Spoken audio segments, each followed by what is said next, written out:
welcome to this week's episode. Welcome to this week's episode of the Hempy Hour. I am one of your hosts, Gina, Mama Epps, Lois Carter, and Itchy Epps, who apparently now is part of the Hempy Hour. Right. We give him two. He did 2 episodes. And he's now on intro. I think it's his show. It's his show. Speaking of shows, today's show we are very excited about. We mentioned Chuck to you guys, I think every week. Every week, yeah. Every time we get an opportunity to squeeze him in the conversation, we take full advantage of it. We love him. We love him. He is like head honcho on our team, just a wealth of knowledge, and he was a doctor and he's a scientist and he's this, that, and the other. And we've been dying to introduce him to you guys. So we have a nice long podcast where we get to talk about all that is Chuck science and how he is with our team and what brought him to cannabis, and just a little bit about what we do. Yeah, right. How we integrated everything that we were doing, and how the universe is turned and put us all on each other's path. Brought us all together.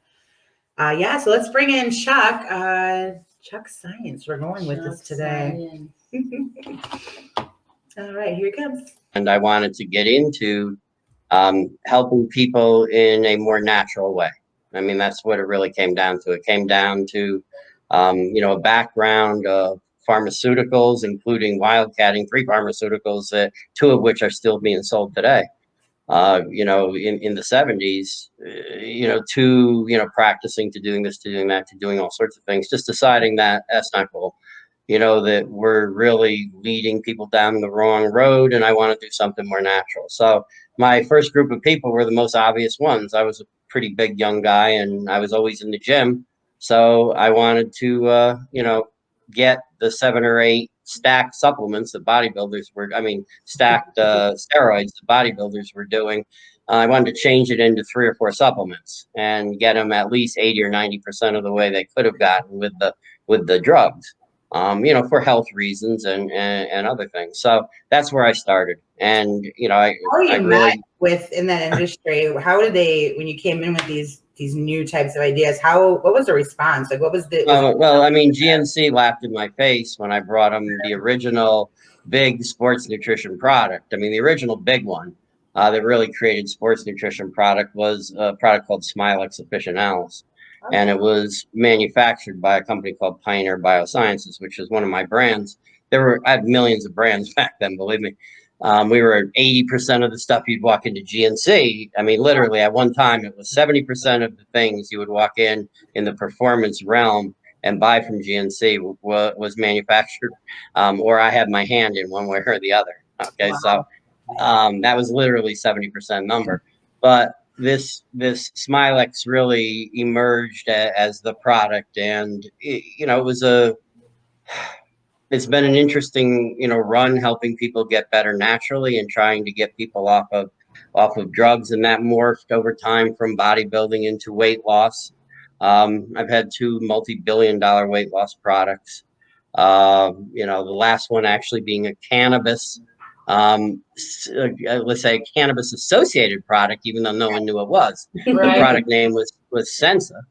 And, if you remember the commercial, shake, shake, shake, and, everybody thought it was super effective.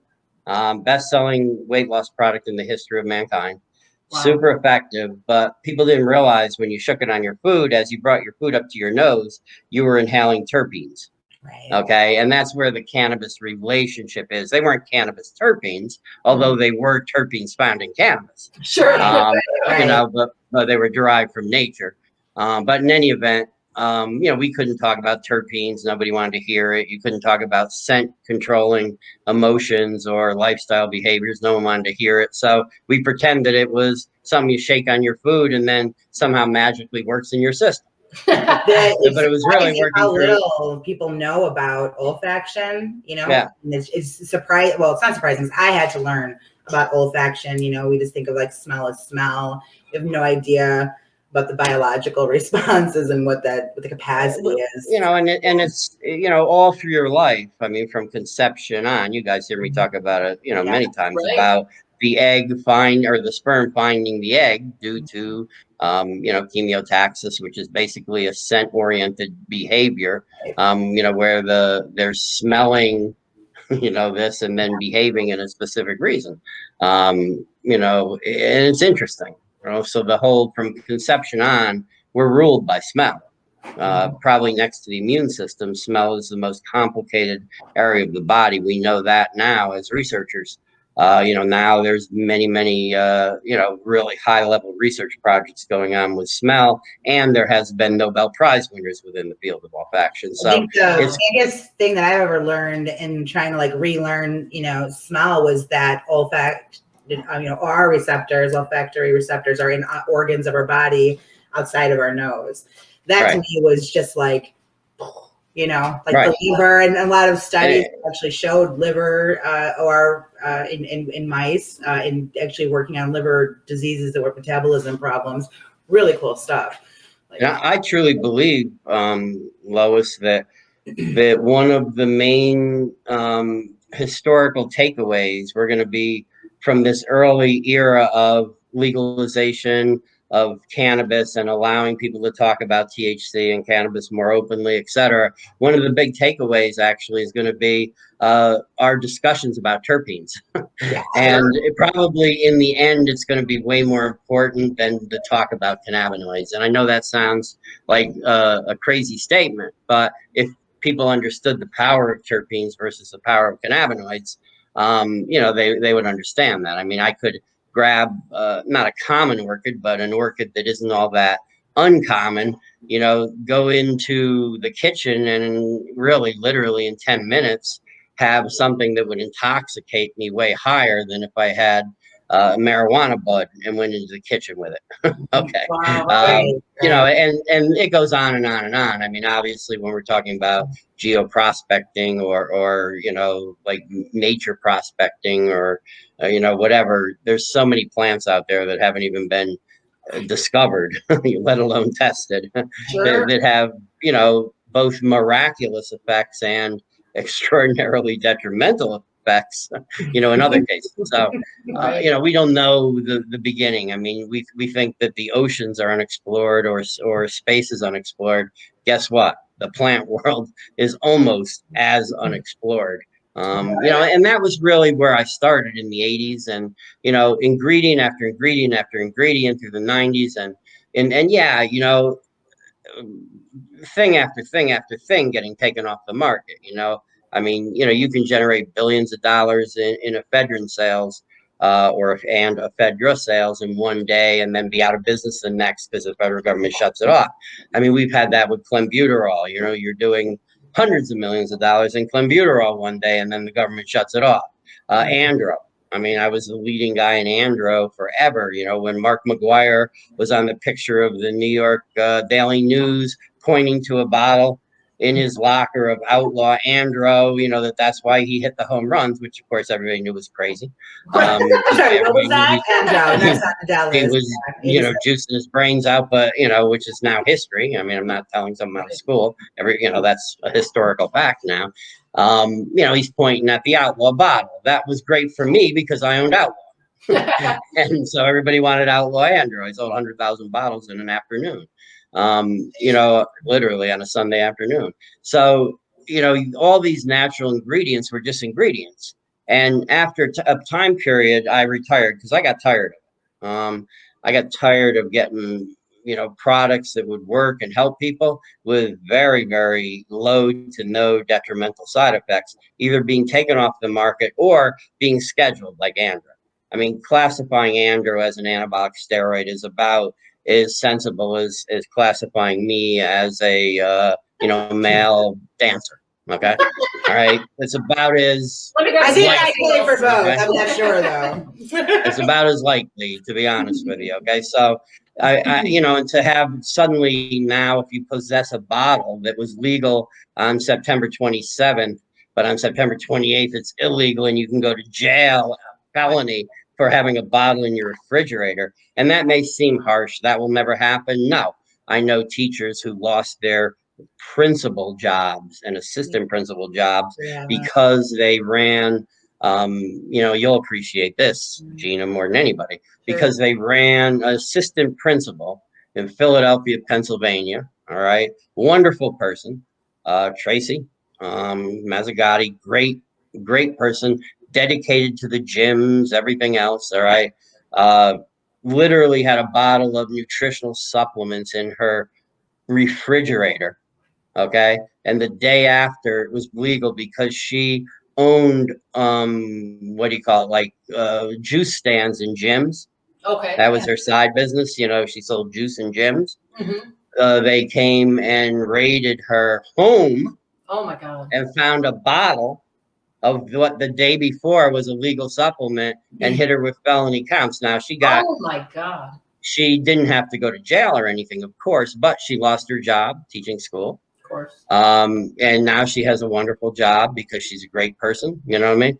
But again, total and complete idiocy. I got tired. I just said, you know what? I quit. I'd rather sit on the beach, and talk to the seagulls and, get to know them, because I like them better. So that's what happened. But then 7 years ago, just completely by accident, I was doing a favor for a friend. I was asked to sit in on a call for genetics, a genetic call. I'm not a geneticist, but I know my way around genetics a little bit. And I guess this one person who wanted to invest in this company or was thinking of it felt like I knew more about genetics than anybody else he knew. So I ended up on the phone call. And what I learned, two things on that call. I thought it was going to be about a 20-minute call. It ended up to be roughly 7 hours. I learned two things. Number one, cannabis people in general are unreliable, chaotic, disorganized,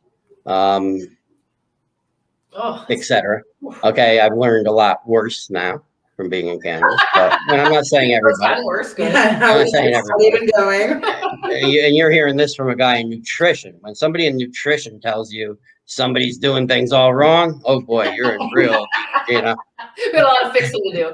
That's like a shark telling you, watch out for that swimming predator over there. You're liable to lose a leg. All right. But I learned that about cannabis people, but I also learned something about the plant during that conversation. And I'm not going to, overblow what happened next. I literally put a shroud over my head. And for about 2 or 3 weeks, I studied everything that I could find, on cannabis, both hemp and marijuana. Yeah. And other allied substances, whether it be hops or echinacea or anything. I had already had a deep history in terpenes, so It wasn't like, I'm afraid to study this thing called marijuana. Right. I wasn't a user of marijuana, never have been. Wasn't a user of hemp. And I'll tell you what, I really got turned on, but in retrospect, it's easy to look at your life in retrospect. In retrospect, I was turned on by the ingredient. Sure. And what I thought it could do for people. That was my turn on.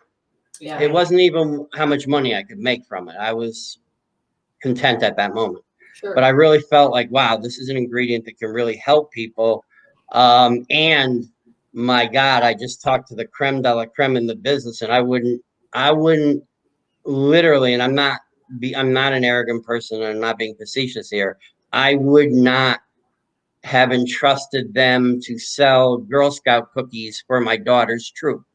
Okay. And they're running the largest cannabis company in the world. That's okay. universal. Yeah, I was gonna say, unfortunately, we have very similar experiences. It's like you don't want to talk about it because you don't want to bring out offense to people in general, but they're. I don't care about that. Yeah. You guys do. So I'll try not to offend anybody on your show, but I'm way beyond. But when somebody goes in as a CEO, the president of something, like those titles come with responsibilities.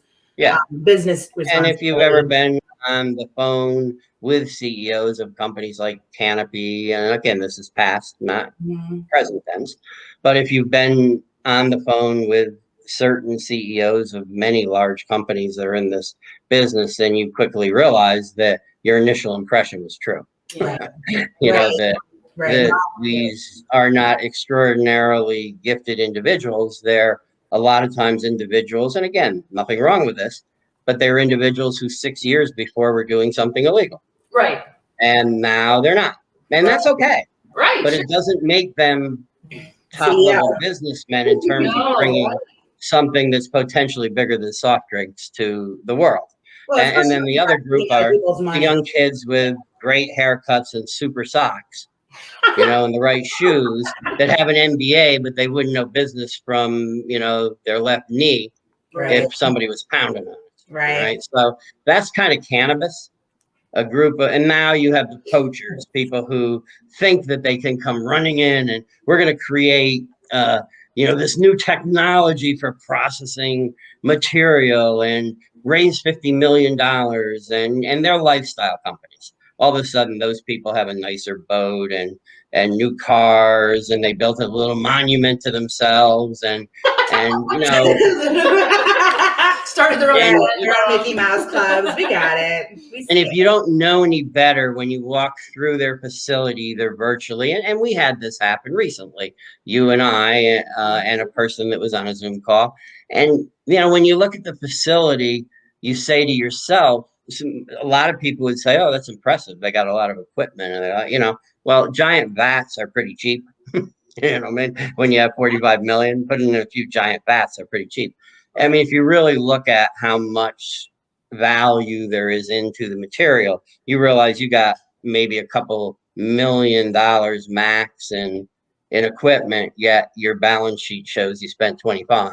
Right. You know what I mean? Like, that's what happens in this business a lot. It happened in the internet business. Everybody's running forward with, new technology on switches for routers, and all those companies were just money grabs. You raise a whole bunch of money saying you have a better, cracker. And then when people actually bite into the cracker, they say, oh, that's stale because somebody else has a newer cracker. Right.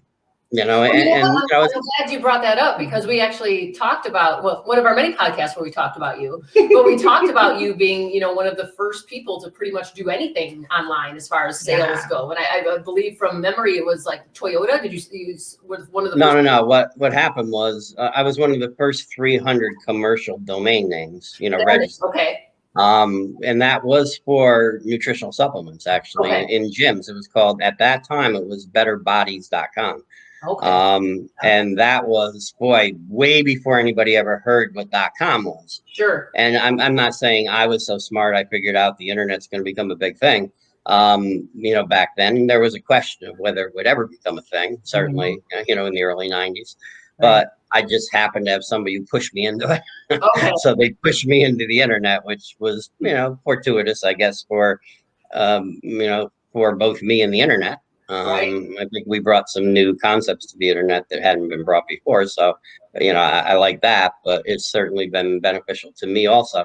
It's really, we were making sales at that point with the telephone. Like you could see the product online, in a very geometric way in 1994, but we were actually the first many sales we did. I think the first $100,000 in sales we did online. We had a book on the phone with people looking at the computer, credit card machine slips. Yeah. Nice. It's cool history to think back on those days, but we were the first one. I mean, people didn't really figure out all nutritional supplements were coming out of a 3-town radius in upstate New York. You know what I mean? And people couldn't figure that out. This company was selling price. This company was selling, based on customer service and response time. This company was selling based on number of products. Well, one was my parents' address, one was my best friend's address, one was my address, you know what I mean? And they were all shipped from the same, same facility.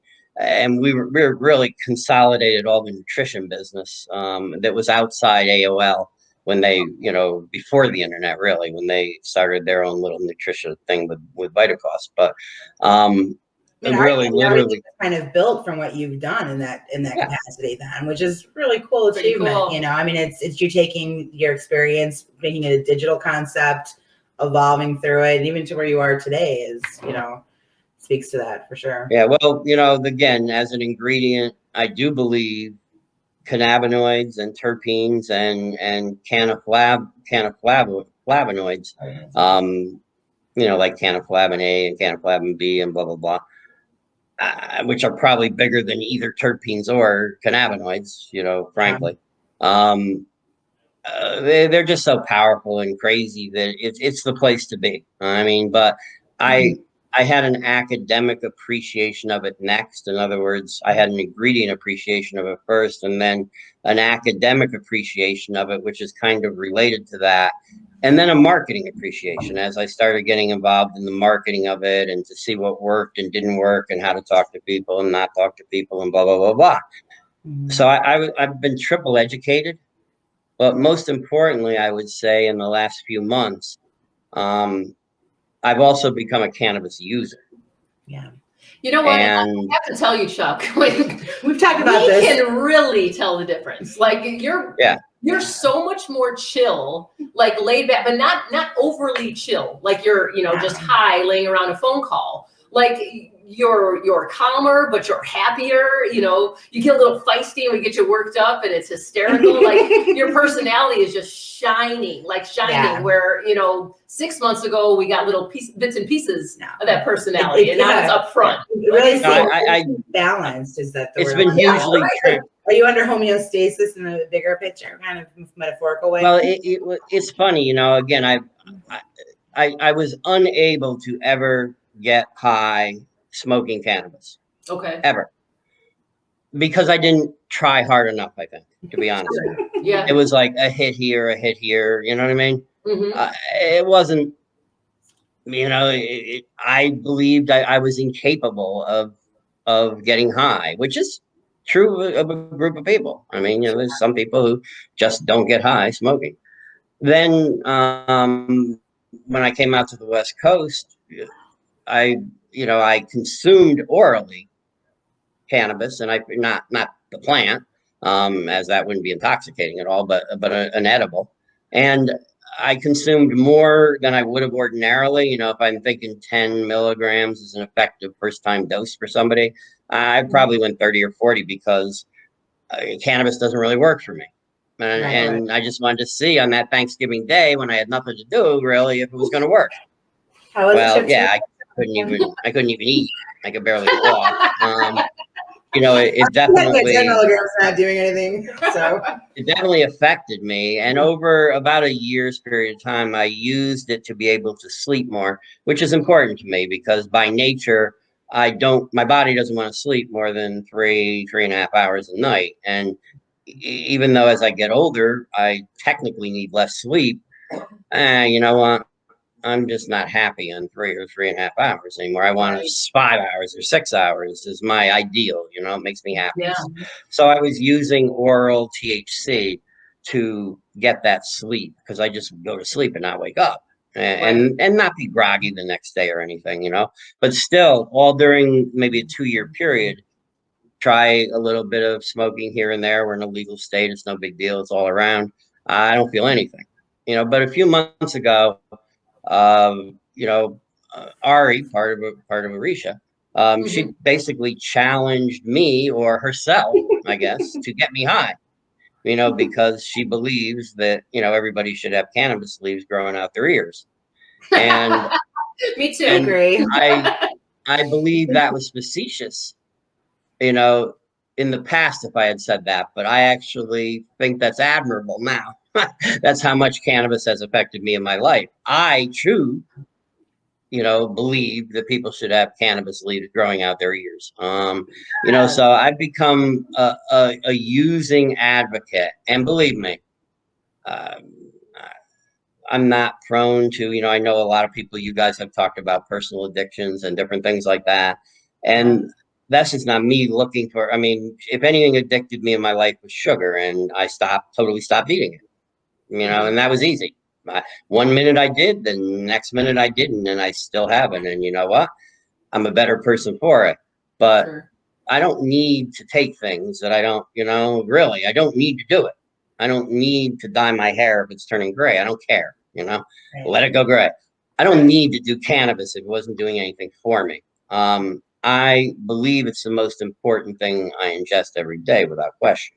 Awesome. To me, it's right up there with air, I honestly don't want my day to begin or end without cannabis.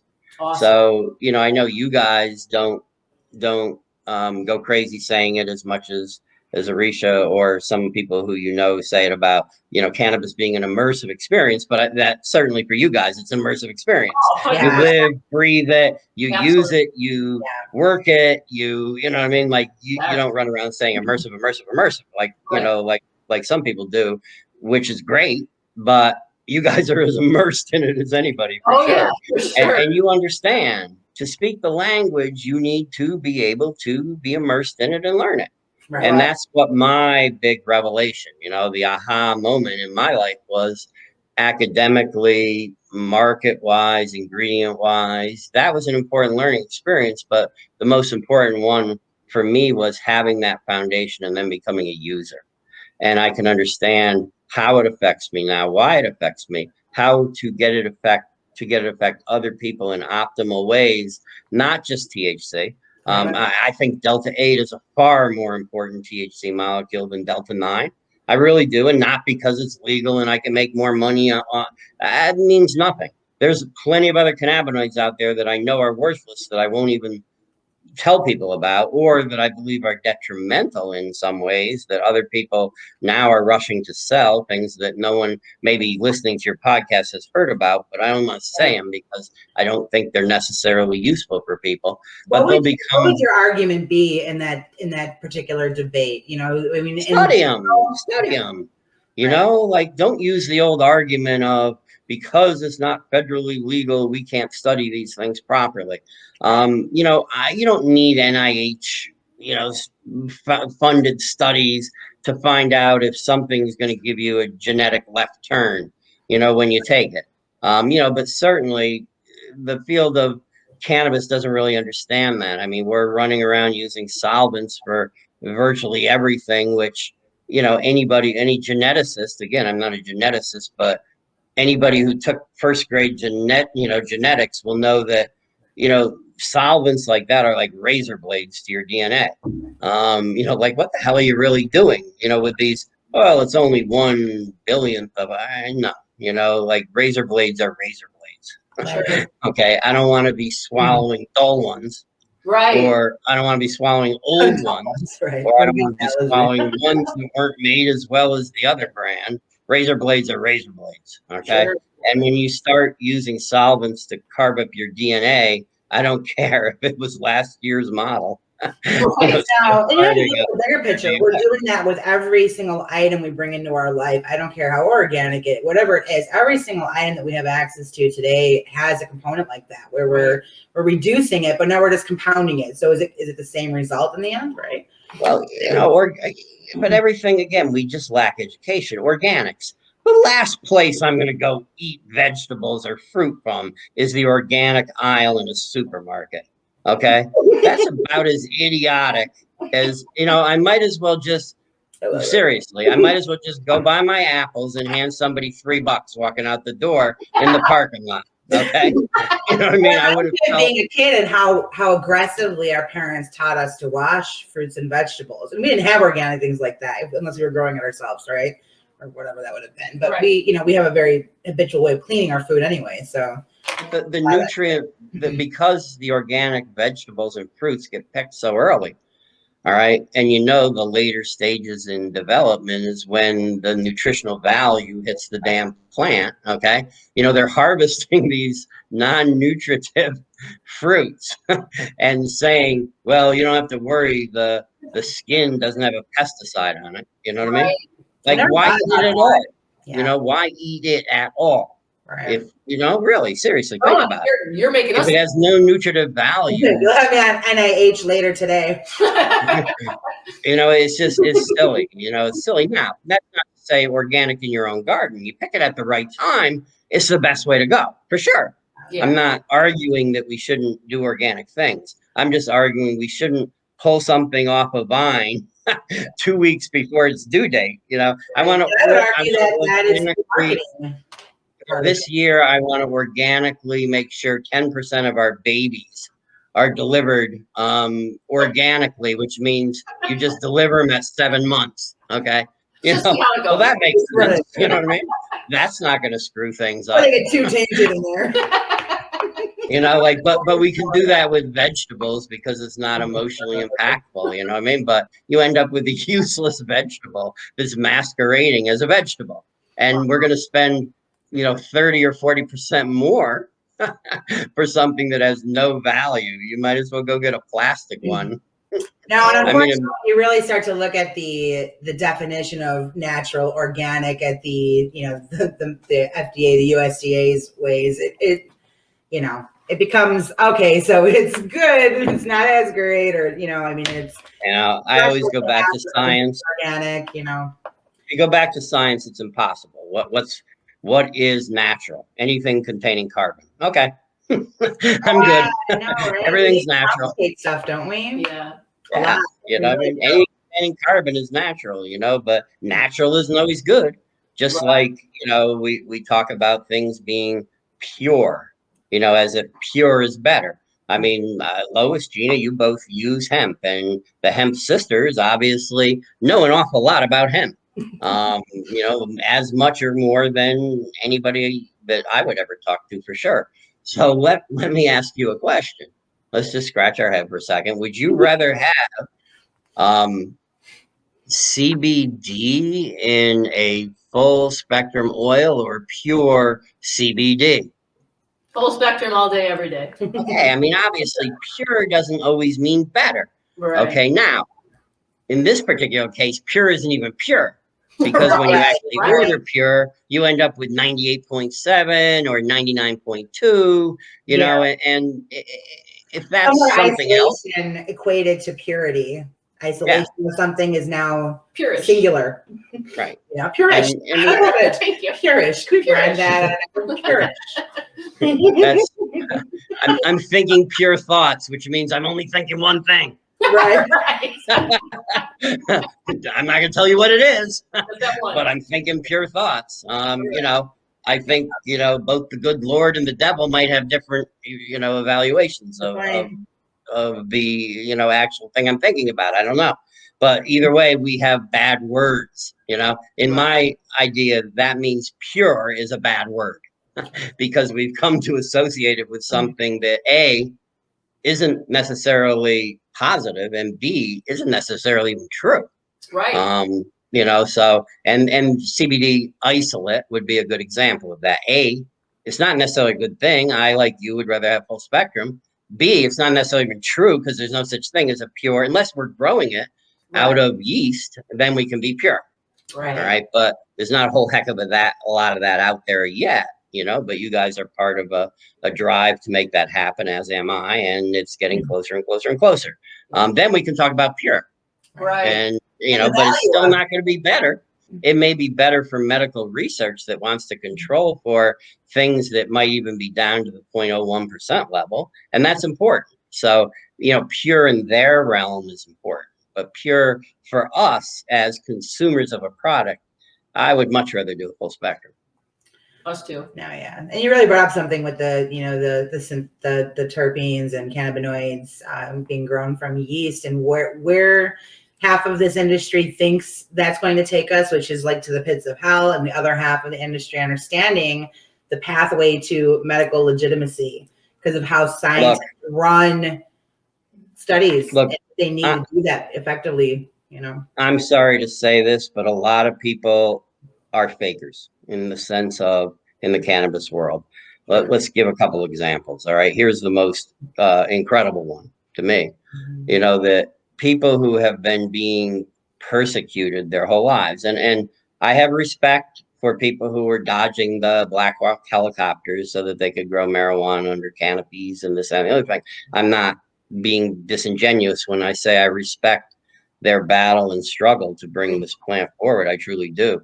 I'm not going to go so far as to say they're heroes, but I certainly respect their journey and what they did. I mean, from a number of perspectives, I really wouldn't have wanted to be them because that's just not who I am. I don't want helicopters chasing me around, but I respect where they came from.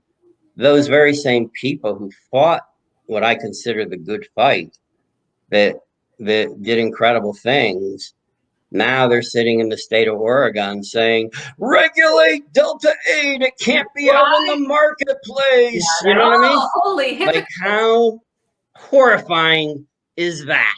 Right. I mean, To say these people that have turns into every issue. fought for cannabis legislation. Oh, well, wait a minute. Delta 8 can be bought by anybody, and therefore it's bad for you. Yeah, like come that's on. the epitome of hypocrisy. Like, holy. Absolutely. And unfortunately, that's what we have over the last few years with just cannabis versus hemp, high THC versus low THC, and the travesty that unfolds with people, that are making arguments for both, and the poo-poo of one. Gina and I don't ever poo-poo THC, but you could imagine a day that looks like that people are trying to poo-poo, what's at our fingertips now. Well, what they try and compare hemp to, like, backyard garbage, and cannabis is the epitome of everything that is holy, and all that does is confuse everybody. We're trying to teach about this, right? Absolutely, and that's our main problem in this field is people to people education. I mean, we know enough now as call it whatever, experienced people in cannabis. Practical scholars. I would say at this point, you guys would be considered practical scholars of cannabis. There's no universities to graduate from except life. And you guys, I'm certain, received many advanced degrees in use and academics and everything else. In your education. Well, one of them. So you like me, we're truly scholars of cannabis at this point. I mean, I truly feel that way about you and about myself. As scholars of cannabis, we know enough right now. We don't need to know 100% to educate people who are making basic mistakes about Delta 8 versus Delta 9, or THC versus CBD, or isolate versus full spectrum. I mean, those are the most rudimentary things. You don't need to teach, a young child who wants to sing with you, all right, in the shower. You don't need to teach them how to hit the high notes that Beyonce hits before you allow them to sing with you in the shower. Okay. Right. And that's what we don't need to know everything in the world about cannabis to begin educating people properly. Absolutely. The fact that new things are being found out every day are wonderful. It may refine how we teach people or what we teach people by learning new things, but we can't be afraid to go forward and teach them what we know is true from scholarly work that's being done and research work that's being done and practical scholarly stuff that we've seen, in so many different ways. We can't be afraid to go forward and teach people. And we certainly can't be hypocritical and say, no, you can't take this because of that, No, if something works even better than cannabis, or works as an adjunct to cannabis, or what, we have a responsibility to talk about it and let people make informed decisions for themselves. I don't want them taking Delta 8 more than Delta 9 because I believe it's better for you and I believe you get a better reaction from it. I don't want them doing it for that. I want them to have the facts and go experiment for themselves. And I know, hey, 40 or 50% are going to say, no, you're wrong. I like Delta 9 better, but at least now you know for yourself. Right. And I applaud that decision because it's an important. Identified something else that was similar to compare to have a comparison about. Gina opened up a floodgate of like, oh my gosh, you're right. Over the last, few weeks while she was posting just about hemp seeds, hemp protein. And it was like an awakening to us because it's so part of we've evolved so far past that of how far much of the world is left behind in this general knowledge. And just a huge reaction. I mean, this probably the most, for the protein posts and stuff. Just thousands and thousands of views on this post to us is just a little, little blog telling you a little something about, some nutrition facts. And I, turn it into a post. And I'm talking 100 messages like, oh my God, that's I had beautiful. No idea. Yeah. That's beautiful. We forgot about that whole lane of things because we've evolved from it. And, it's really, we need to go back. We need to go back. Sometimes the simplest things form a basis for continued and better informed education. Let me tell you real quick, one of the most intelligent things I've ever heard in my life was actually watching Jeopardy many years ago. And they had a high school tournament. And, you know, Alex Trebek at the time, he would stop and ask, people just a little question about themselves or something like that. And there was a particular gifted young male high school student who might have been 13 or 14 years old.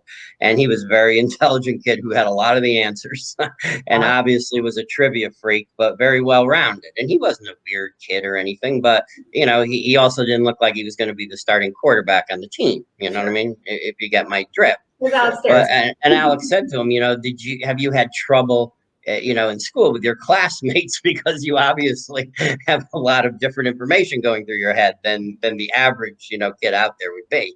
He said, like, what really motivates you to be that person? I mean, that's a paraphrase, And the kid said that one of the most intelligent things I ever heard. He said, I believe that my life is going to be full of decisions that should be intelligent and informed.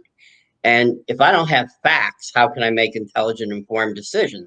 So I'm acquiring as many facts as I can right now so that in the future I can make better, more informed decisions. And I thought to myself, oh my goodness, not only is this kid head of full of trivia, but he also is one of the best, most practical thinkers I've heard. And he's 13 or 14 years old.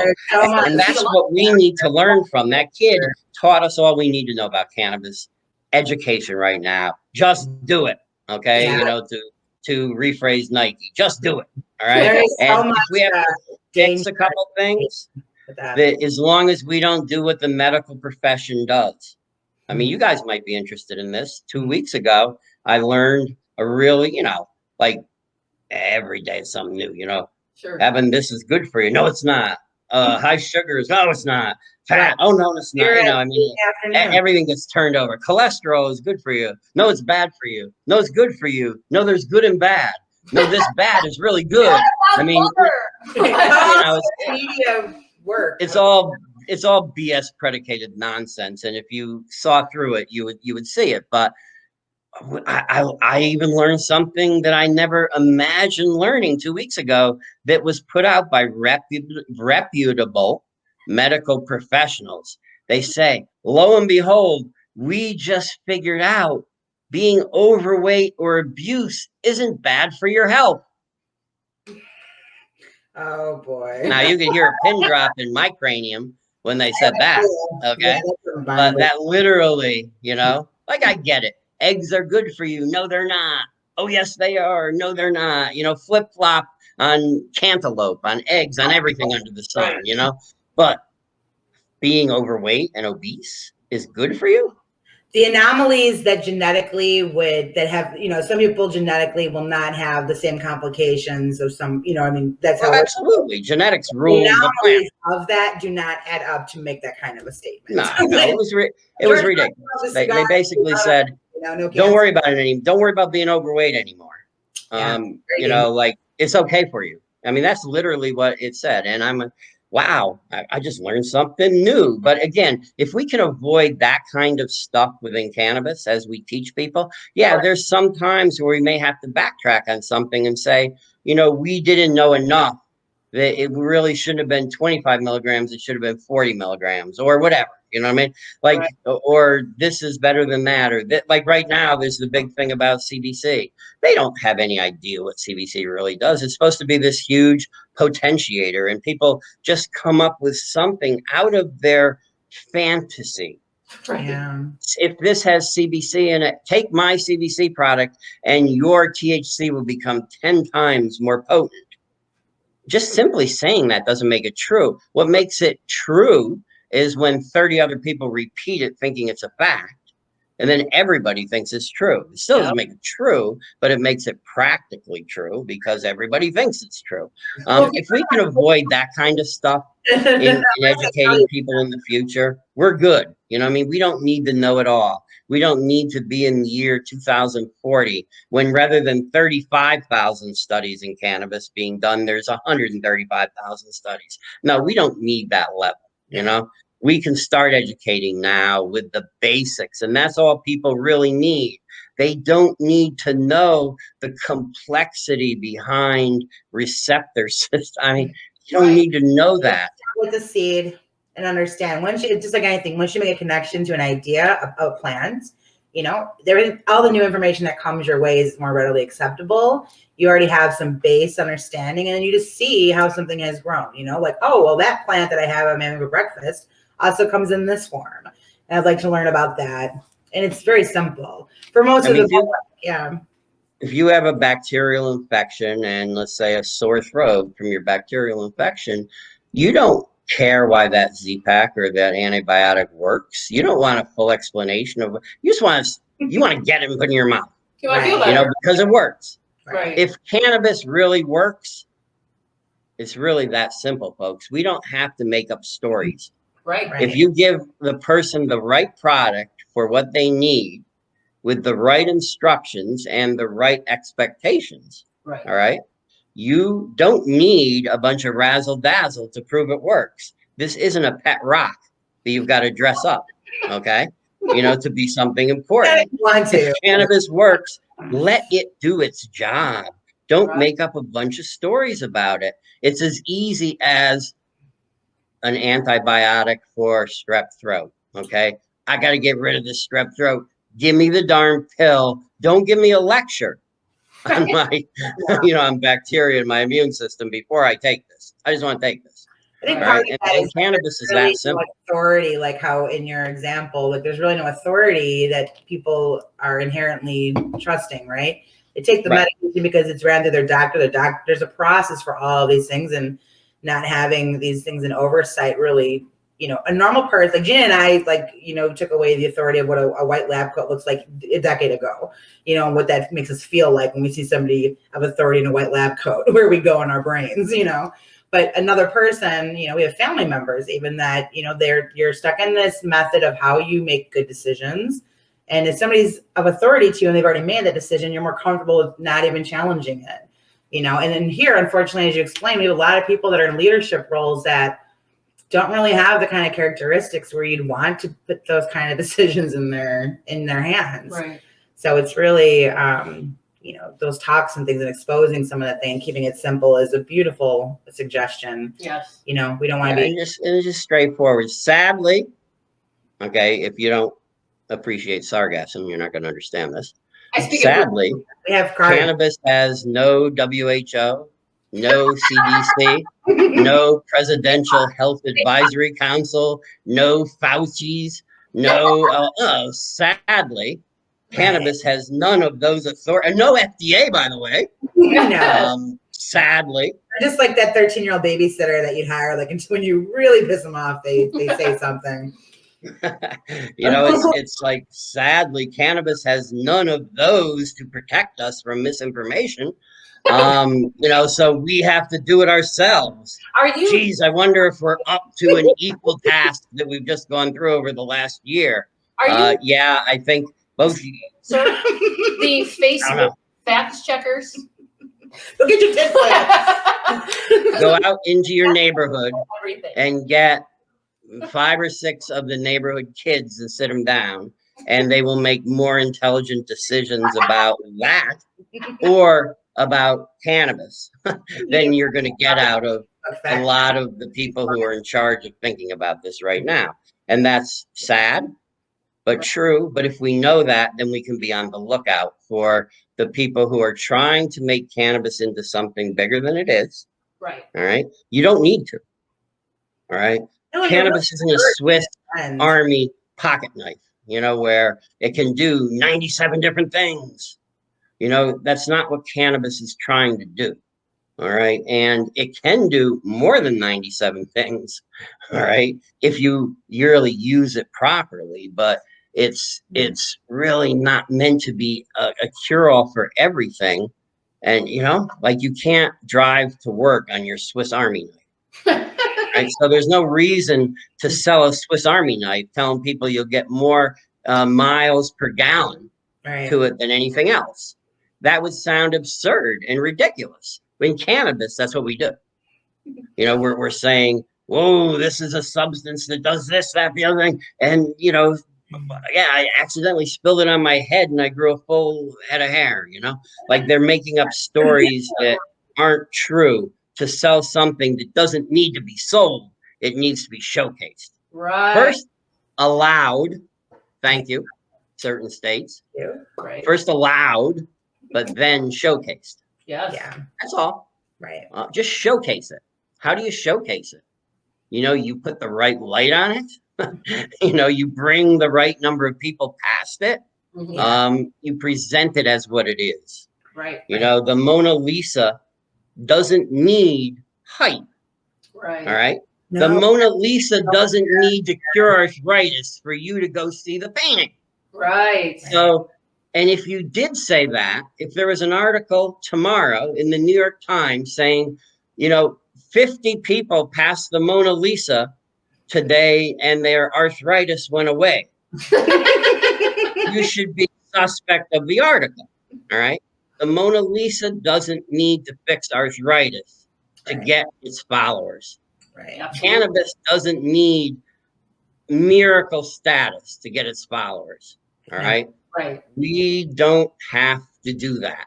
So people, please stop. It makes us look like idiots. Yeah. It really does. It has a very large level of distrust, because what actually happens once you go to that next tier of that is, I'm saying one thing about the plant, you're saying the same thing about the plant, but we're each selling products, and now we're attacking each other based on the quality of it, the branding, of whatever it might be.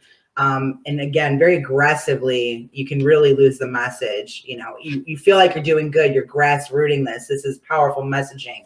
Our group has this many people and we all feel the same way. Yeah, that's a great thing. What are you going to do with that? Right. What's your responsibility to do with that? And that's to not, capitalize on your efforts, and keep things moving forward. Stop putting wrenches in the freaking gear here, where, a lot of people's lives are at stake when you do that, because people depend on this plant for multiple of, medical reasons. Right. We have people's, criminality status dependent on it. We, just like zip. Oh yeah, absolutely. Zip. And you guys are, that's why I love what you're doing as advocates. I don't have the personality, I think, to do what you do, because I'm not always friendly and warm and fuzzy, as you know. But I believe in what you do and I support it 1,000%. And I think that, fortunately, at least some of the sharper haircuts and nice socks guys with their MBAs now are getting, the shiny object is crypto instead of cannabis. So they're running after crypto, so we're losing some of those, wonderful business professionals involved in this field. And hopefully people like you go into the vacuum left by them, which was really a vacuum, to begin with. They have their message, and I love the throwback stuff. I mean, I'm a throwback guy. I would love to reinvent the 70s again with cannabis, only do it the right way. And all the colors and flowers and peace and love and happiness and really, who knew? Fuzzy carpets. I want. Yes. They're bringing back the Volkswagen Beetle bus there. You know what I mean? Like 50 years ago, reborn. It's wonderful. I'm not this progressive guy that doesn't want to be in those. I lived in it. I mean, I love it. And the kids in the neighborhood who became, like doobie rollers and everything, where I went a different direction. They I don't know that they're better suited to educate and help people in cannabis than we are. I would say we are. But they did their thing. They passed the ball to the next generation and the next generation, and now we find ourselves in the great position, I think, of being able to inform people about things where they're not worried about, oh my God, you said weed, I'm going to go to jail. Like you say weed in a coffee house and in your wrong coffee house, you're ducking. Because people are, don't bring the police in here. You know what I mean? Like we don't live in that environment, and that's cool. So we have an opportunity to do things, but you guys are the torch carriers for it because you've been around it longer than everybody. All right. longer than I, fortunately, because good for you that it wasn't, I've worked in it my whole life. I like how all of our skills mesh, and it formed this like beautiful like 2-year relationship of, which for Gina and I felt like it was like a soul connection, like our dad shining and gifting you into our lives. Yeah, it was. But 2 years doesn't seem that long. But I mean, I would think within those 2 years, there's probably very few days that we haven't communicated texts that are written to each other at least a half dozen times during that day. So last time. yeah. So I think in a normal business relationship, this might be like 45 years. Right. It feels. You know what I mean? Seriously. Because it's been a more involved and intense in terms of communication. So. And that's nice, because you don't have to take forever to learn things. And again, my point exactly, move on with what we believe in. We've seen enough with each other. We've seen enough with cannabis. We know what, you don't have to give me magical powers and make me fly from building to building. I know what I know. I mean, and I'm the quickest one. If your toaster breaks, don't call Chuck. You know that. You know what I mean? If your car isn't going to go in the morning, better buy another one. You know what I mean? Like, I'm not the guy to even say. We would have 3 different answers. You're like, don't call Chuck. You're like, just order it online. I'd be like, where's my avocado and screwdriver? Like, just get it. But I know what I know. I don't need magical powers. If somebody wants to know something, it's very easy for me because I say it more than I don't. I don't know, I say I don't know a lot because I don't know. But when it comes to this, like cannabis and terpenes and different things like that, I don't know doesn't come up as often as it would with mechanics. Right. Or electrical engineering or something like that. I would be a lot more clueless, but your name is science in our little thing here, but you do have medical degrees, just to inform everybody. What is your medical? I went to too many schools and had too many degrees over the years, believe me, certainly to do what I'm doing right now, which is tell people about weed. All right. That's the cosmic joke. I went to school beyond college. Let me say, I went to school 7 years and then 2 more technical years of like fellowship type of stuff. But 9 years really when you beyond college so that I could tell people weed is good for you. Kind of a cosmic joke, right? I mean, there's a lot of people right now smoking some weed, watching Scooby-Doo, laughing. Saying, that dude, he's that old and he went through that many years to know what we knew when we were 14. Right. That's good. You know what I mean? But okay, my journey was a little bit different. But you're able to, the coolest thing about you is like you're able to translate the science in a layman way. Yeah. I struggle with that. Gina's really good at that too, breaking things down for like easy comprehension. And I'm just, thesis-like about stuff. You are thesis-like about stuff, but you do it with, you don't got to use the big words to get people to understand something. Right, knows how to talk to people. Yeah, it's super brilliant. And I don't know if that's just from you being a doctor, It's from me not really knowing the big words, probably. Okay, fair enough. To practice it, you gotta lose it, right? It's like Spanish or any other language. I'm a smart guy with my vocabulary. So. Yeah. Right. Before we let you go, Chuck, if you don't mind, we both came up with 5 quick, rapid fire questions for Chuck Science. Do you mind if we throw some stuff at you here? Sure. It may or may not have anything to do with what we've talked about. They really don't. They're so random. That's cool. That's the way my brain works. So All right. All right. We'll go. Lo will go first, and we'll just go back and forth. All right, and the rapid fire, 30 seconds or less answer. You don't got it. You can do whatever you want. This is your rodeo. But yeah, let's not forget the ear. All right, let's start. I'm not gonna do the student ones first. All right, all right. Who's been the biggest influence in your life and why? My father, I'm sure, because he was a Renaissance man that could do anything. Literally, from science to humanity to whatever. It's easy to be a fan of your parents, I think. But, sometimes I love my mother dearly. She was a great woman, but my father was my influence. Yeah. Sorry, Mom. You told us some great stories about, remembering when you were a young child watching. It's just Renaissance, his ability to spin lace and build a 6,500 square foot home and bend metal and blow glass and do electronics. And I mean, just and science and nuclear. He could do anything.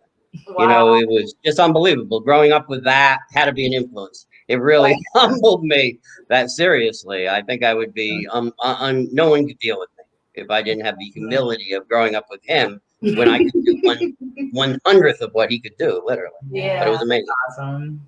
Very cool. Real cool. All right. Mine. What's the most spontaneous thing you have done this month? Spontaneous thing I've done this month. I would say, oddly enough, I took a snow day. Oh my gosh! In Nevada? It was a very spontaneous thing to do in the desert, to take a snow day. But I saw the Midwest. I saw you guys were suffering from from a lot of snow. If you remember, back then about 3 weeks ago, you guys had this major thing, and it was a regular weekday. And I just decided to call a snow day, and we didn't go into work. I love that. And it was really in appreciation of not being there, really. Sorry to say. But I said, you know what, let's lay in the sun on our snow day. Inspired you guys. But it was really motivated by the Wisconsin and Midwest weather. So that was my spontaneity. I love it. Because believe me, seriously, in my life, I mean, when Sadie Shaw from Marisha, when Shaw and I first met 16 years ago, she told me she wanted to go to work, really go to work. And I told her as we got going, someday you may see a Sunday, but it's not going to be for a while. So spontaneous days off were not in our plan. I mean, when we got married, we worked the morning. We went down to the beach and got married. We took the morning off of the following day. We were back to work in the afternoon. Didn't even take a honeymoon. We worked half those 2 days that we had our marriage. Is this when you discovered the 9-hour workday? No, it was actually an 8-day week. The 8-day week. Yeah. The 8-day week was way more effective in my life. But those kind of things, are spontaneous when you have a history of never taking a day off, even Sunday, and you suddenly say in the middle of nowhere, "Oh, let's take a snow day." That's cannabis speaking. Yeah, I love it. Fantastic. We love. And you know what? I didn't lose a step. My business didn't end. My life didn't stop. I took a day off. Do that sometimes, just regroup. My challenge is always 8 times that day. Having it. So it was a true day off. Awesome. That's awesome. Okay. I'm up, right? Yeah. Okay. Let's see here. What's the grossest sounding English word to you, Chuck?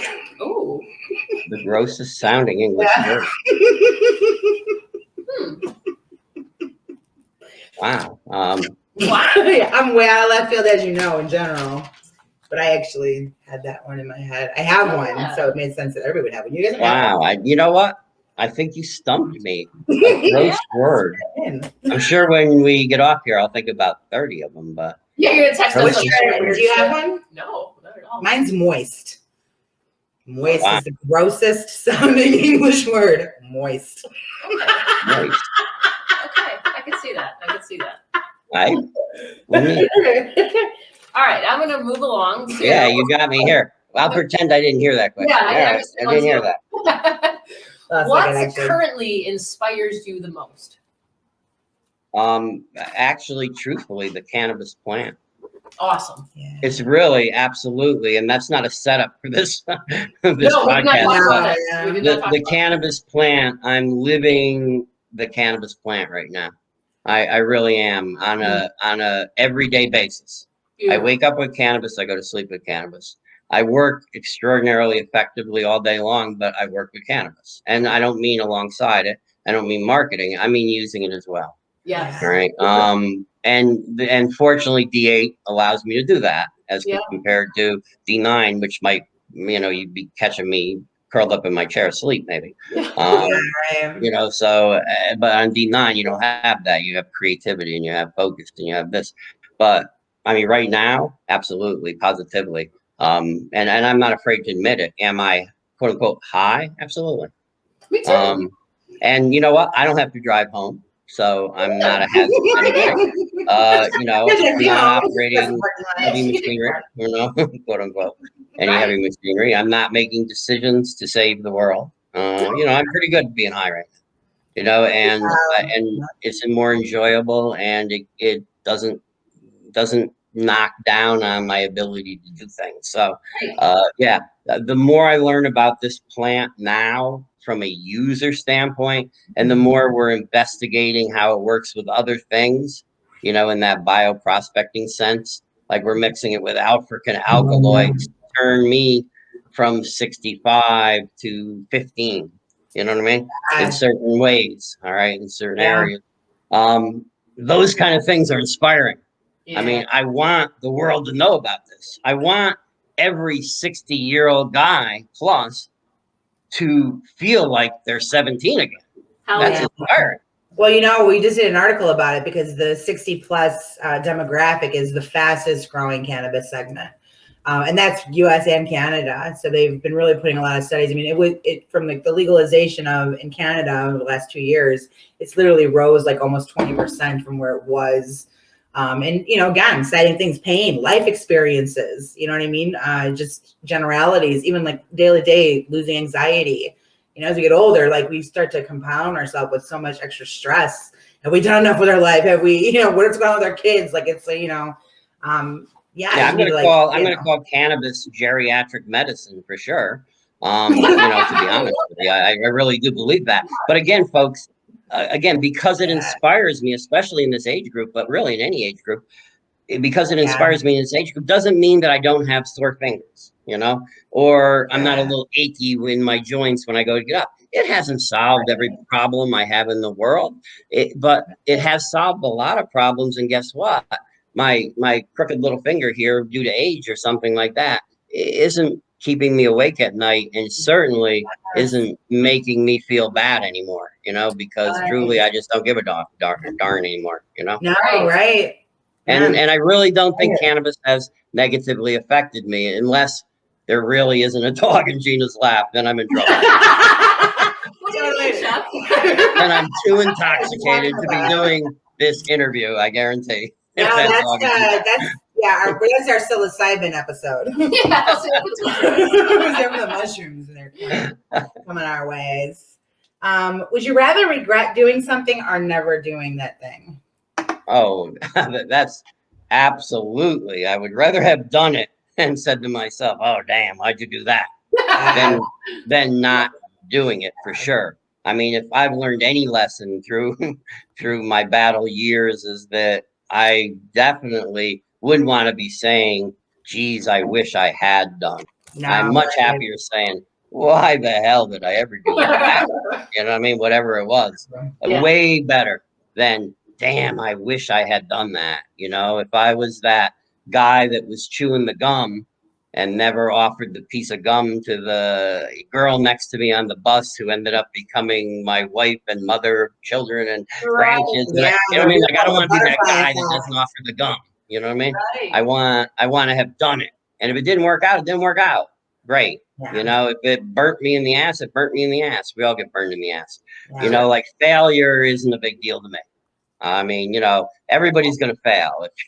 If you don't, failing, you're not trying. Yeah. I mean, you fail from the, after you start walking, you begin failing. You fall down on your ass, you're failing all the time. Right. The rest of your whole life. But a kid doesn't care. They're going to get up and run even when they can't crawl good. And they're going to go head over tea kettle. But that's okay when you're a kid. It's even okay as parents for us to say, "Oh, look at, Susie just did 9 rotations trying to walk." You know what I mean? That's okay. You want to get film of that, and show everybody, but then all of a sudden when Susie's 13, you don't want her to act like that anymore. You don't want her to run before, and when Susie's 30, oh my Lord, you know what I mean? She better not do anything. She can't even spin in front of a building or people think she's crazy.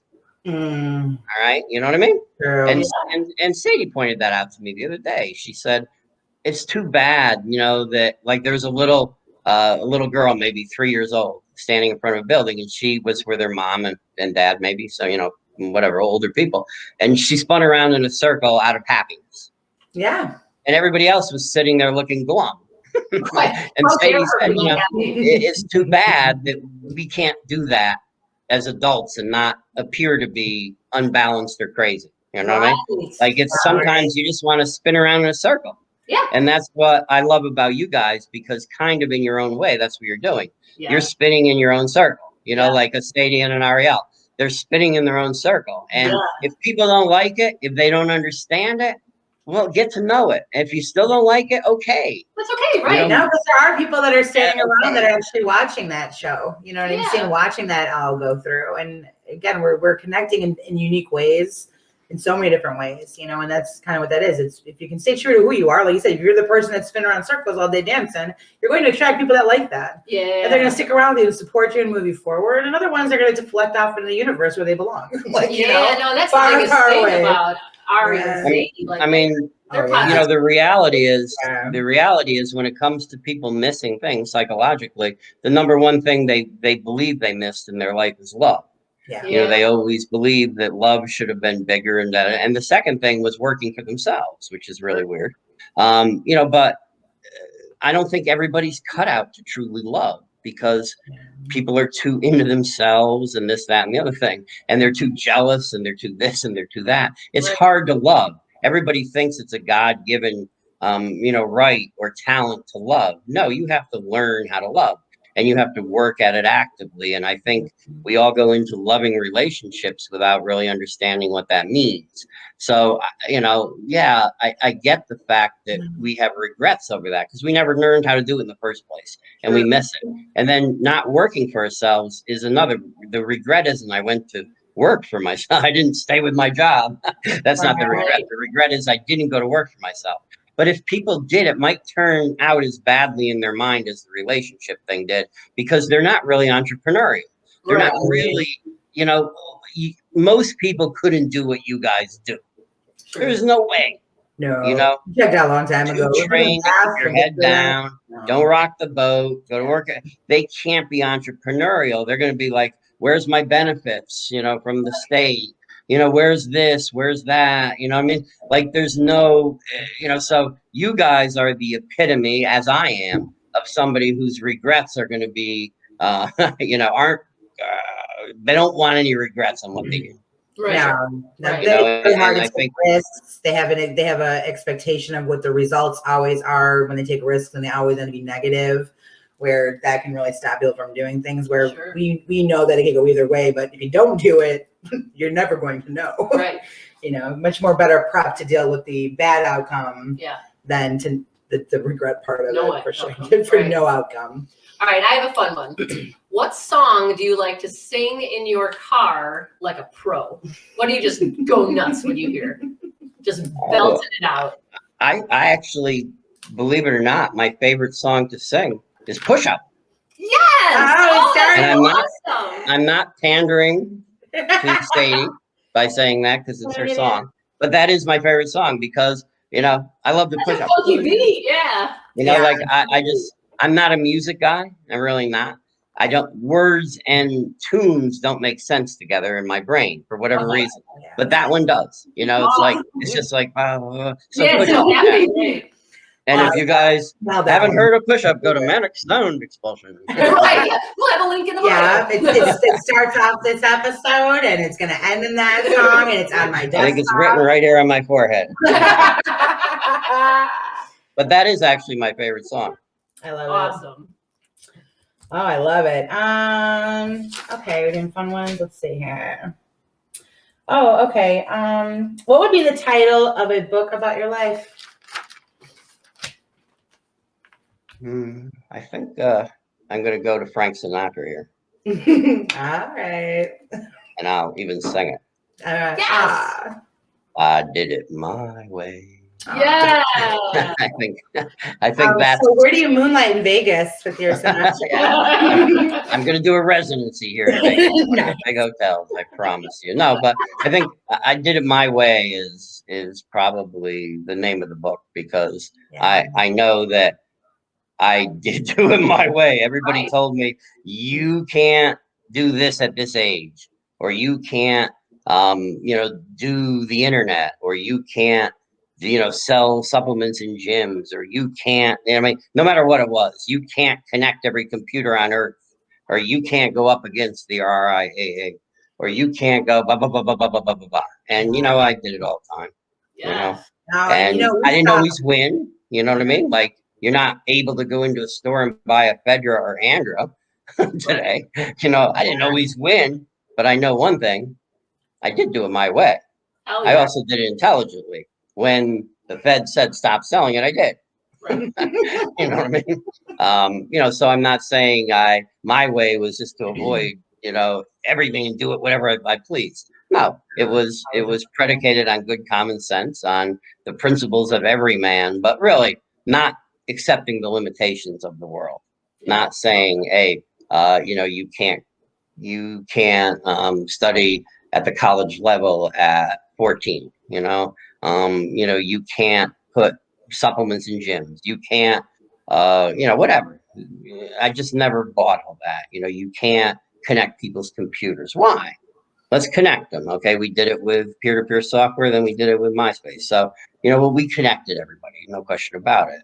Don't tell me you can't do it. Right. I mean, not saying social media was the best thing I will ever be associated with in my life.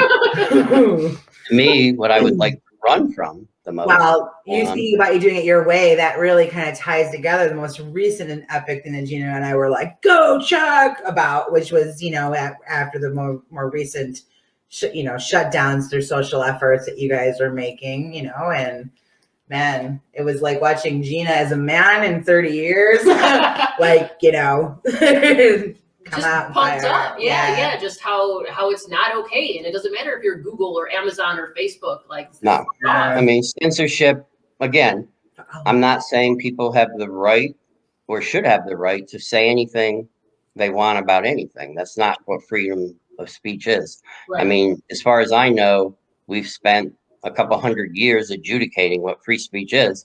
And I think from a legal level, we have a pretty good idea what free speech is right now. Yeah. Why not just apply that to cannabis? Yeah. We don't need to reinvent the wheel. The fact that you're actually, you shouldn't have to blank out the word weed in a song so that it can be heard on a public channel.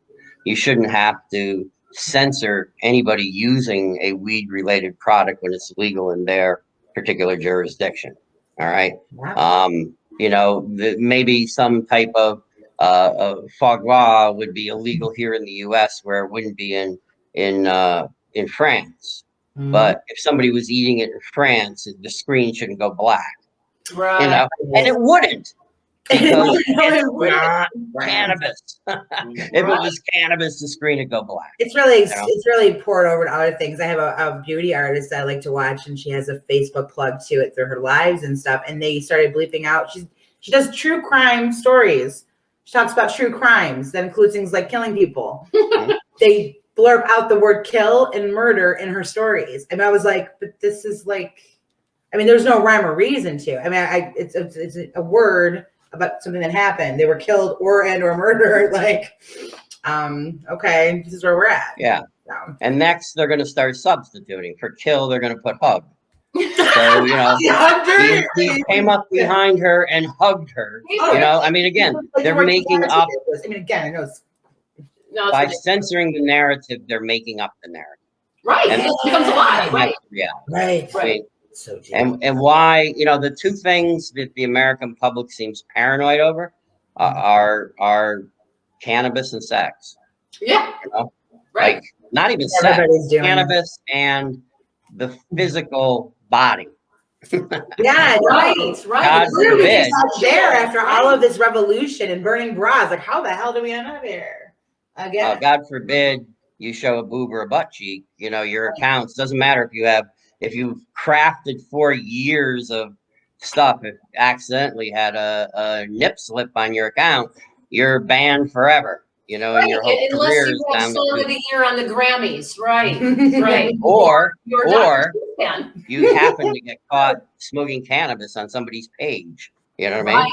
And then all of a sudden, That's you know, and if you don't think there's cross communication, you're wrong. I mean, I'm telling you that right now. If you've offended the senses here, here, and here Mhm. by doing something as horrifyingly terrible as using a vape cartridge with cannabis. Okay, oh my lord, that has got to be the beginning of the end if we allow that to be seen on social media. Somebody using a vape cartridge. Well, if you lose your account for that, you have to understand these sites are communicating with each other. Right. You have a naughty person score. Right. No, that's We it. did. Because as soon You as I go do. back, It's never I'm been talked about, but I'm Yeah. here to tell you it's a real thing. It And- is. And you know, define naughty as, you know, I score high on IQ tests. Mhm. Okay, I mean that's just so people always said you're super intelligent because you get this super score.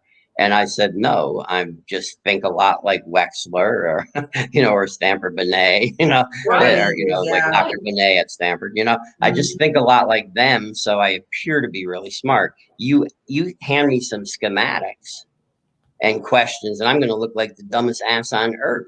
Okay. You hand me some eggs and flour and cooking ingredients. I'm going to not look so smart until I figure out it's just chemistry, and then I go along with it. You know what I mean? But you know, you're really situationally intelligent. You know, and what they're doing right now is they're defining the experience for people, Yeah. and they're saying, think like us. Yeah. Or If you don't, you're you wrong. are an outcast. You're an Right. outlier. We're not going to give you a voice if you don't think like us. And my point is, you know what?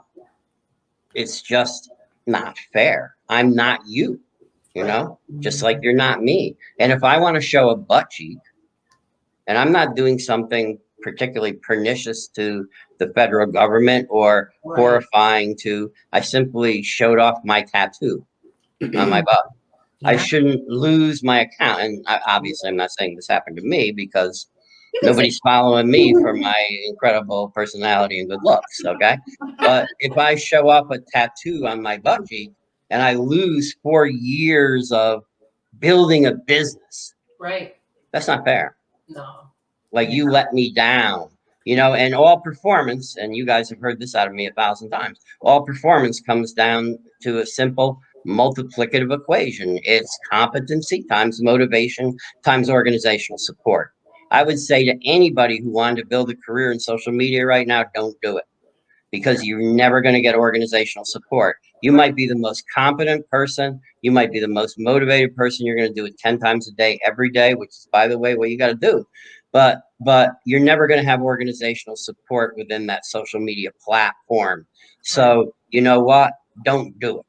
Right. All right. Yeah, you definitely don't put all your eggs in that one basket. No, that's for because sure. you're going to find that you are just Yeah. another casualty, and there sooner or later they're going to get around to you. And believe me, I know the stories because people call me up and say, "How the hell could this happen?" Like I'm supposed to know Right. how algorithms run today because because I was intermixed back in 2003. You know what I mean? Right. Which was MySpace. You know, I don't know how the hell this stuff works. If I'd be pretending if I said it did, but I can tell you there is a shadow. There is a shadow math running behind all this that's saying, oh, they did this, this, and this, this, and this, where on Snapchat, where it doesn't even matter because they're not going to take you off. But you know what? You do the least little thing on Instagram, you're done. Boom. But it's because of that shadow math follows you around. Right. And believe me, it's there. Oh, it goes everywhere with you. 100%. Yeah. You know, so 100%. that's where we're at. All right. Okay, you kind of brought this up before inadvertently, but what superpower would you choose if you could have any superpower? Oh, definitely. I would, you know, that super, I'm not sure what superhero it was, but they could get you to think in a different manner. You know what I mean? I would become What do they call that? Cannaman. You know, I am Cannaman, and I don't want to affect the way you think about rearing your child or about the Yankees, you know, or about the Chicago Bears. Gina, I don't want you not to be a Chicago Bear fan. Okay, but I do want people to think intelligently about cannabis. So if I literally mean this, if I could have a superpower right now, even more than turning you know, a bottle of water into gold. All right. I would literally want to be able to have people listen to intelligence about cannabis and actually integrate it as part of their platform. That's how cannabis is important to me right now. It is literally crawling through every thought and every bit of my life. And it's a great thing. I mean, the plant chose me to be an advocate. And I believe that much of what I did in my life, whether it be learning about, you know, medicine and the human body, whether it be marketing, you know, nutritional products to the 25 billion plus range, whether it be, you know, no matter what, I think everything all led up to this moment where I'm here to help cannabis.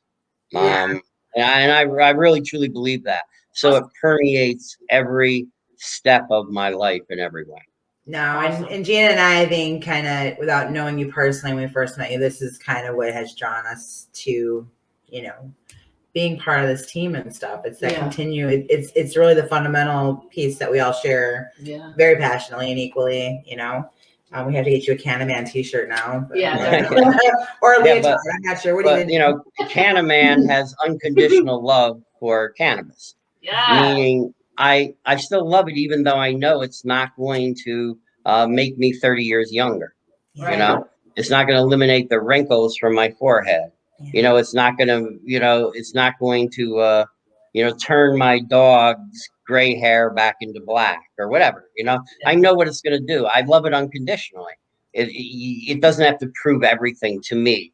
I love it for what it is. And that's what Cannaman would fly around and sprinkle, you know, the can of dust on everybody, saying, you know, this is a great thing. You know, see if it's right for you. I don't even want to affect people to become a user.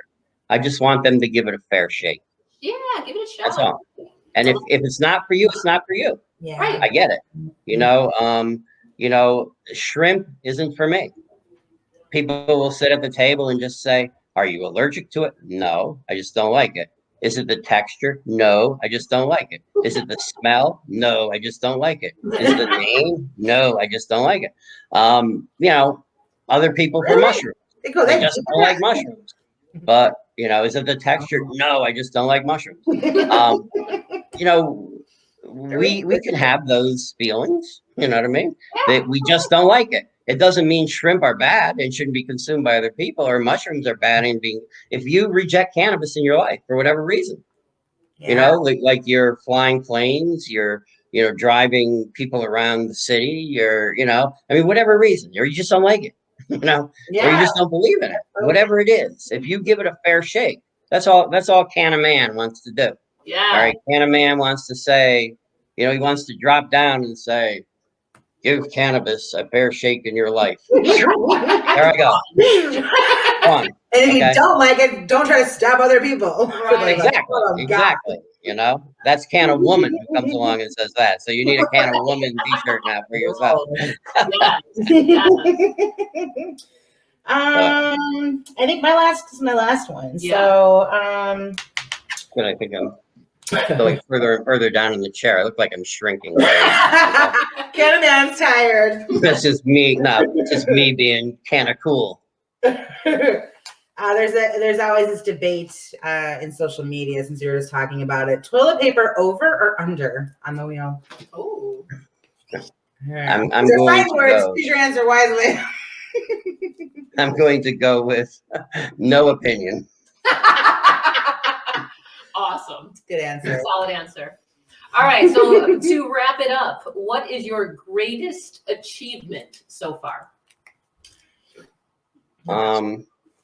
I think being able to be part of a life full of love and laughter, I think beautiful. is what my greatest achievement is among everything. And I could say I've had wonderful achievements. My daughter is a great achievement. I mean, she's a wonderful human being.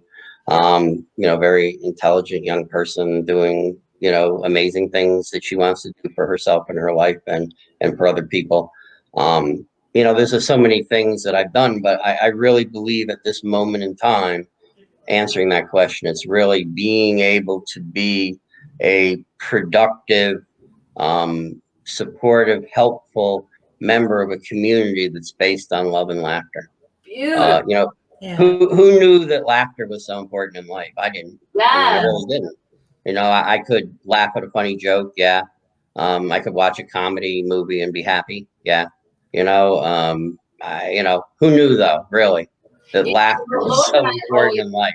Yeah, Lois and I have always said that. Like, if we didn't have our sense of humor, if we weren't able to laugh, like, I can't imagine where either one of us would be. Yeah, it really, you know what, when you say that, Chuck, it just really, to me, in my, sitting around campfire thoughts, it's, my deeper nights, but it's about the human experience. And those are the two things. Again, we're not gonna have kids, we're not gonna have this jobs, whatever, but at the end, the human experience, these are two very core things, love and laughter, that really help to perpetuate that kind of an experience, the human one. Right. Yeah, laughter is critical. I try and bring it into work. I try and bring it into, just normal interactions. I try and obviously, every waking minute, you've gotta be ready to bend over, side splitting laughter.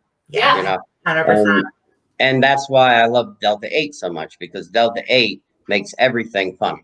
Yeah. This makes sense now when you were writing about it, and the heart, like the core focus of just like the lightning of laughter, the lightning of life, the lightning of situations.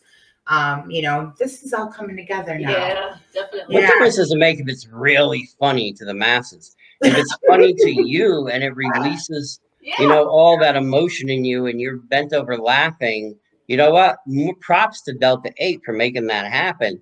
Maybe it wouldn't have made me that funny or made me feel that funny if I was on broccoli. Right. Laughing people are like, less likely to be hurting people. You know what I'm saying? Oh, absolutely. Absolutely. There's no doubt about that. I mean, serial killer mindset, you could ask anybody familiar with people with parties where you're drinking versus parties where you're using marijuana. I mean, there's a lot less violence at that marijuana party than at that alcohol party. There's a lot less drama at that marijuana party than that alcohol party, for no question about it. I mean, that's for sure. Yeah. For sure. For definitely. Well, oh my gosh. Chuck, thank you so much. Thank you so much. And we would like to extend the invitation for another time, because there's so much. Yeah, we can't just talk to you for 6 hours. Like, there's so much we want to talk about. We want to, bring to our community and just, let them get to know you a little more, and let them get to know how much, why we adore you, and why, you're such a huge part of our everyday life. And we're so proud. Yeah. And in our position, just being able to share you with people that, are looking for guidance, they want to be in this space so bad. Their heart's there, but they're discouraged for the schmutz and the gray and all the bullshit. They're looking to connect with people that can take them, and give them some good guidance and advice and show them, something alternative. There a lot of people are investing their life savings, or investing all of everything they have, and especially in times like now, there's really some advantageous people out there. Well, and Chuck, coming from a non-cannabis background, you weren't just the guy that used cannabis for the last 40 years, so now it's time to get into the cannabis industry. It was the exact opposite, and that's going to really speak to people. That's going to make people listen to your words. My crew on LinkedIn who really don't understand this plant and don't know why someone in their 40s or 50s or 60s should even start to use this plant. And, hearing it from not just Lo and I, but hearing it from you and that experience, I think is crucial to this movement. And we have now experientially, I can give so much input to people that I couldn't have just from an academic perspective. So I'm more rounded as an education. And fortunately, it's easier to learn it academically and then move into a user perspective than learn about it as a user and then move it into an academic perspective with it. Right. It's way more difficult to do that. So I'm happy that I've taken this journey. And it wouldn't be possible without, people like you out there educating people, and I'm always happy to come on. I'm always happy to help.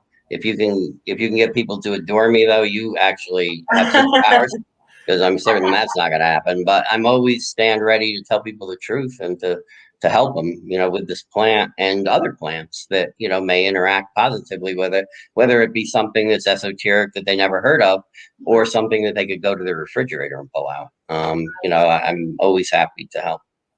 Where would, if somebody wanted to, I mean, we haven't even touched surface or scratched surface on product development. I mean, the things that you're doing currently, with regarding even just D8 and all of these things, but where would we refer people to most consistently to kind of see some of that side of it, products that have been developed, what website or where probably Arisha.life.